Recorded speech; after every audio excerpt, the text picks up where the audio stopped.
It is clear to me that this is an issue that is extremely important, one that has been embraced not just by government or by the private sector separately, but one that really has come together in a very coordinated fashion. And I tell you that from experience. As young as I look, I am over 39. And many years ago, I served as Commissioner of Finance and as Chairman of the Virgin Islands Water and Power Authority. And I can tell you that the discussions and what's taking place today is unusual. And the fusion that has come together between the private sector and the public sector to achieve a mutual objective is a tremendous thing to watch. I have to especially thank Quality Electric for what they have done in putting this conference together and bringing all of us together, from the sponsors to the participants, to be able to have this sort of dialogue. And to be able to speak here today, particularly to a group of individuals that clearly get it, that understand that we need to do things differently, that we need to move in a different path, and that we need to take risks. And for a government to take risk is a very unusual thing to happen. Governments by nature are risk averse unless there's a determination as to what will happen when you've taken that next step. But because of where we are, because of the challenges we have, because of the necessity for sustainable energy resources, particularly in an island community, requires us to look and be able to have that dialogue towards those sort of risks. Energy independence, energy that is affordable and is sustainable. Also, an energy platform that allows us to reinvest and have long-term security and prosperity require that we begin to look at things a whole lot differently. Our challenge is one of scale, one of magnitude, and one of cost. We are a system that is not very different from Barbados. We are 130 megawatts, while Barbados, by nature in the Caribbean, is 150 megawatts. What makes us different from many other islands, whether it's large as Trinidad and Jamaica or Barbados, is that we are two separate systems. At this point in time of 130 megawatts, we have two separate systems that are distinct by nature, that require us to have the capacity to support 4 islands. On the District of St. Croix, and in the District of St. Thomas, St. John, with St. John, St. Thomas, and with Water Island. But the nature of that is not different from many of our institutions. And if you consider where we're sitting today in the hospital, in most communities of 100 to 110,000, you would have 1 hospital. We support 2 hospitals. In a community of 15,000 students, you would have less schools. We have 35 public institutions that we support. In a community of our size, you would usually have 1 to 2, but we have 3 of everything, which by nature gives an indication that our management of public facilities and being sure that we provide to the public is something that requires us to either duplicate or triplicate, in many cases, the provision of those services. And when you talk about energy in particular, particularly energy within the last several years, you begin to understand just how important it's become. Whether you're in the middle of the United States and you depend solely on West Texas Intermediate and you can hook in to a grid system, or you're like us and you're on Brent and you're isolated in a community, you understand that the cost of fuel and oil in particular is going to drive the economics of your community, both in terms of the individual and their ability to afford items, and a government and its ability to reinvest in its community. And we're not unlike other communities in that sense. Whether you look from St. Martin to Aruba, to Barbados, to all over the Caribbean, you are looking at per kilowatt rates that range from 42 cents to as low as 37 cents in Barbados to as high as 54 cents.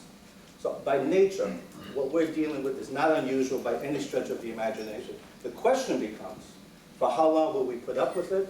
For how long will we ignore what we have to do in terms of getting off that dependence on oil that causes us to have the rates that we do? And I'm hoping this morning, more than anything, after all the speeches that you've heard, the discussion that's taking place the last 2 years that I've done, that you'll see the commitment of the administration, both with respect to what the Department of Interior is doing, with respect to what the Department of Energy is doing, and also the assistance that we get from the delegate's office, that we are committed to making sure that through a systematic transition that we get away from our dependence on fossil fuel, not driven by the reality of no longer having a refinery on our island, but driven by the necessity that we have to begin to be able to have a community that understands the quality of life, not driven by the cost of electricity where it's at. And if you understand that, you understand the challenges that we have. You understand that we're not interconnected, we don't have a grid system, we don't have the benefit of multiple sources, such as the United States. When you look at the United States in the last year, you begin to understand why they can pay from 6 to 11 cents per kilowatt hour. Coal at 42%, which we all know is going down as a source, especially as the Environmental Protection Agency focuses more on that area. Natural gas, which has increased as a fuel source with respect to how they're producing. Nuclear, which has gone down. Renewable, which has begun to increase over the period of time. And then others such as oil. You begin to understand that they, at least, unlike us, are not as dependent. And all areas of the United States, at least in some capacity, have an interconnection that allow them to be able to survive, absent the U.S. Virgin Islands, Alaska, and Hawaii. And the average in the U.S., as I mentioned, for the last year with respect to their utility rates, were from somewhere from 11 cents per kilowatt hour to as low as 8 cents in Idaho. For us, that's the challenge. That's the necessity that we have to get to. How do we get there? And how do we get there, especially in the last several years, where we've experienced a great recession, which has changed the dynamics of our community in particular. When you have a situation where in less than 5 years, we have seen over $500 million leave our economy, resources that are needed for reinvestment in some way. A combination of lost businesses, a combination of Provenza leaving, and also the reality that we lost our beneficiaries over a period of time because of decisions not made locally, but by federal decisions that robbed us of issues such as statute of limitation, residency rights, which completely changed the dynamic of our economic structure to allow us to have what we need to do the reinvestment. At the same time that that is taking place, you look at the new Federal Reserve report, which indicates that the most recent information is that U.S. families have seen their net worth decrease during the last recession by the largest amount in 20 years. They've been robbed of wealth, and they've been robbed by income. Wealth by the determination that your primary asset is your home, and because of the bubble of the last couple of years, that's destroyed the wealth. And income because of the stagnation that has taken place. So our ability then to be able to transform, be able to reinvest is even more challenged.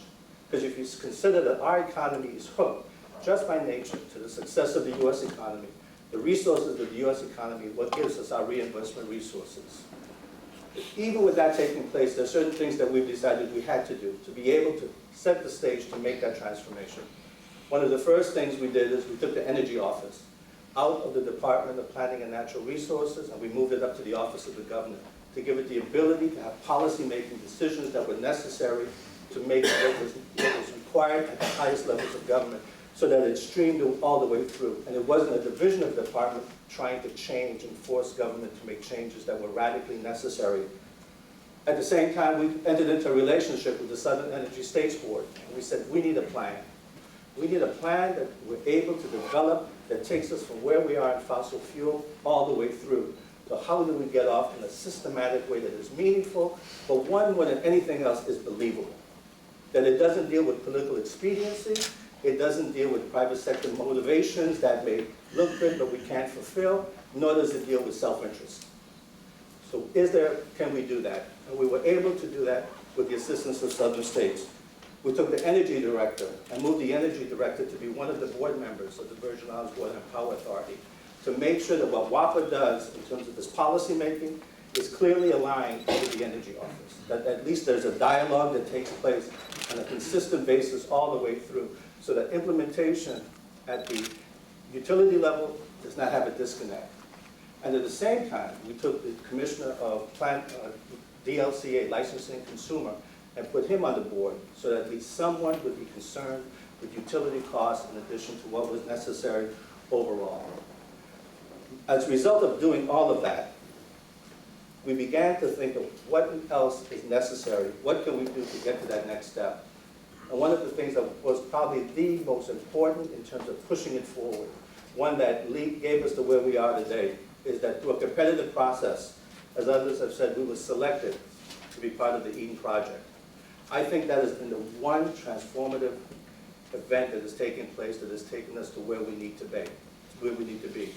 With the assistance of Dr. Adam Warren and his team, we've been able to not only, I think the most important, get the confidence of the community that we are committed to this, but with the Department of Interior, with the Department of Energy, we now have partners that are able and willing to underwrite as we go through this process. So from analyzing the grid interconnections for us, we're doing the solar RFP, to looking at what we need to do with photovoltaics, to the roadmap that Basil just discussed of 60 by 2025, all were done in conjunction and with the leadership of the working groups, but more importantly, with the conjunction of the Eden Project. Because with the Eden Project, we've now taken all our efforts and put it under a platform. And that platform is one where WAPA, the Virgin Islands government, and also the Waste Management Authority can come together with the private sector and discuss through working groups, what do we need to do, where do we need to go, and have a very honest and true dialogue.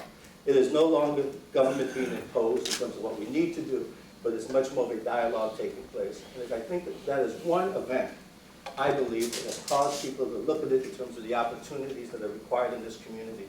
For the government to make the policy directives, for the legislature to feel comfortable that once they pass the legislation, the private sector is willing and engaged to go forward with it. But more importantly, that the private sector believes that the government is committed to making sure that the changes that have come from you, that we're willing to implement. And for many, quite frankly, I think 2025 is looked on as pie in the sky. Less than 17 years away, the government's focused on 2017 with the celebration of Denmark and the United States Virgin Islands. Is it possible? Is it real? Can it be done? And what I would say is if you look at Hawaii, that clearly indicates that if we stay committed to this course of action, that we can get there. Our plan was driven to a large extent, one again by the partnership with Eden, but also by the example of Hawaii, which their clean energy plan, when they started out, they were 90% on fossil fuel. Now they're down to less than 75%, and it's been less than 5 years.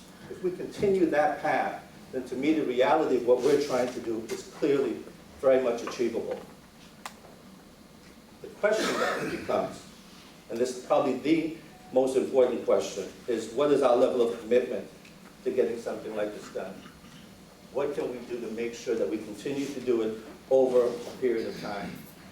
The 2025, 60% is all something mapped out based on our belief that it is achievable. We believe that over the next several years, we can get 12 to 33 megawatts from wind energy. We think we get 16.5 megawatts from wasted energy. We think from solar, we can get 5 to 12 megawatts. From landfill gas, we believe we can get at least a minimum of 5. From biomass, up to 3. And from a distributed system, we can get from 1.5 to 2 megawatts. Once you take that, that gives you the 60%. We then believe that with efficiencies at WAPA, that will account for at least 43% of what's required. 2 to 5% will just come from local government facilities doing what we're doing and doing it a whole lot better than what we've been doing it in the past. 3 to 10% from the private sector, and 3 to 7% from the residential sector, which all require that we look at the levels of investment that are necessary. If you look at what we've done with solar, the first thing we did when we received our RO funding was not to spend it on anything but allocate it towards the Sierra Leone King Airport and its solar project, and the all-rounder system and what they put in. In addition to that, the 18 megawatts that WAPA just signed with respect to the solar power represented almost 18 months of RFP process and then negotiations. Once those systems come online within the next year, that will get us to 20% of our objective with respect to the 60 by 2025. In addition to that, it puts us at the forefront. We're no longer the largest with respect to what happened with the Port Authority, but at least we're in the forefront of making the changes that are necessary over a period of time. In addition to that, we have the 869 solar water heaters that we invested into a program to make sure that individuals begin to see that we're serious about the reinvestments that are taking place. At this time, the Virgin Islands Energy Office is going through a wind data study, both of Bovoni on St. Thomas and also the South Shore on St. Croix, to see whether we can achieve utility scale wind as part of our system to be able to reach that objective. Adam Warren and his group at NREL also believe that that's possible based on what they've done at the Bovoni site. But we think that between Bovoni and also with the South Shore plant, we can achieve at least 6 megawatts at both locations over a period of time.